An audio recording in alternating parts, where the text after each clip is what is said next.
Dahil nga mainit ngayon, tara magkape tayo. Ito lang yan sa Gold Cup Specialty Coffee Roasters. Malapit ito sa Cathedral Church.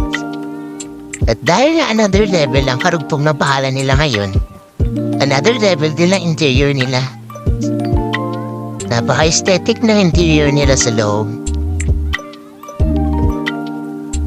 May sako-sako pa silang kape na naka-display. May outdoor din sila sa gitna ng establishment nila. Meron din namang indoor at aircon sa loob. Pero mas maganda dito sa labas.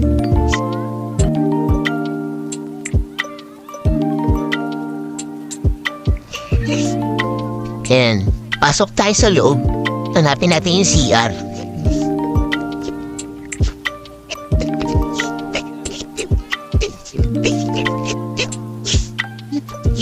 Yan. So yun lang naman. Ito yung in-order namin.